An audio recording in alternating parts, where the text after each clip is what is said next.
Halo Sobat Frank Chess, selamat malam. Saya akan memberikan game dari Milan Vidmar putih melawan Richard Teichmann hitam di Carlsbad tahun 1907, sebuah partai klasik dengan Queen's Gambit Declined. Vidmar putih memainkan D4,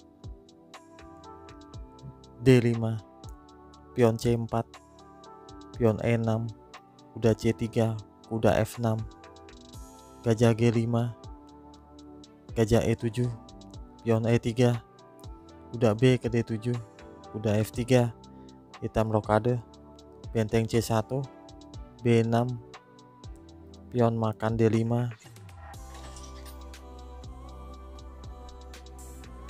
pion makan D5 juga, gajah D3, gajah B7, putih rokade, C5 maju, gajah B1, kuda ke E4,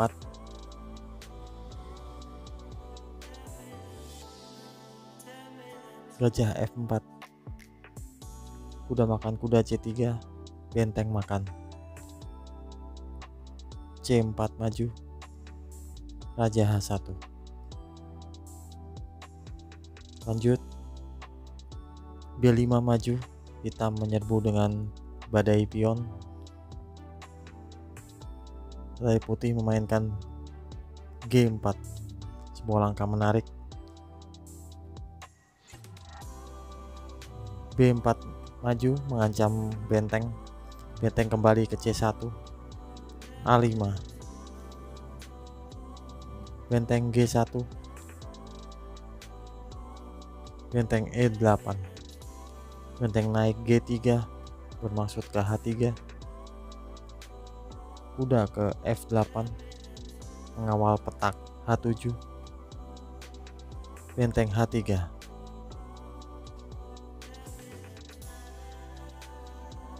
benteng naik juga ke A6,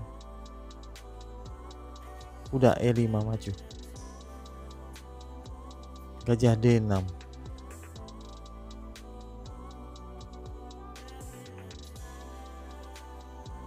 menteri C2 mengancam petak di H7,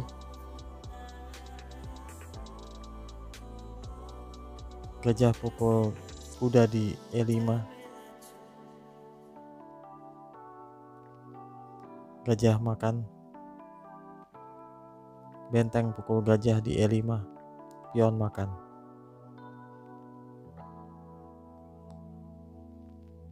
putih memainkan pion D4 sekaligus skak oleh gajah, tutup dengan pion F3,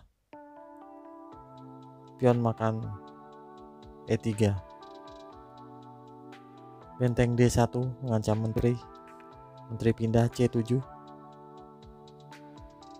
raja G1. Di sini kita lihat mengapa putih mengizinkan hitam memainkan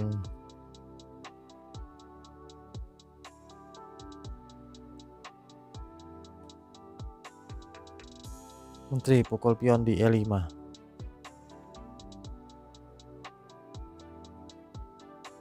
Dimana lanjutan yang jelas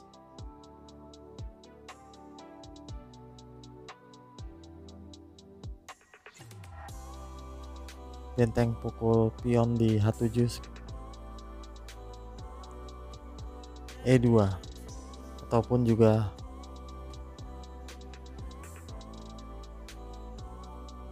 setelah E5 benteng D8, G6.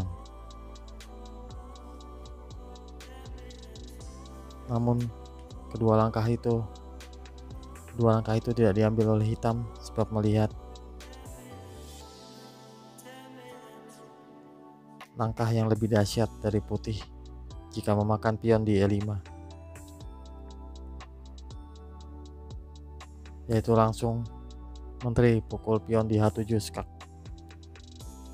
Jika kuda makan, benteng ke D8 skak, tutup kuda, benteng ke H8, raja terpaksa makan, dan benteng pukul kuda di F8 skakmat. Oleh sebab itu, setelah raja G1 tidak mengambil pion di E5, benteng ke G6, menteri ke E2, benteng pukul pion G4 skak, pion makan, menteri ke C6, dan benteng pukul pion di E3 sekaligus membuat hitam menyerah. Kita melihat bahwa hitam memiliki 3 langkah untuk skak, yaitu menteri ke H1, raja ke F2, menteri ke G2, raja ke E1, menteri ke G1, dan kita lihat bahwa hitam tidak mendapat apa-apa atas sebuah benteng yang telah dikorbankan. Demikian game yang cukup menjadi pelajaran bagi kita. Semoga berguna. Salam.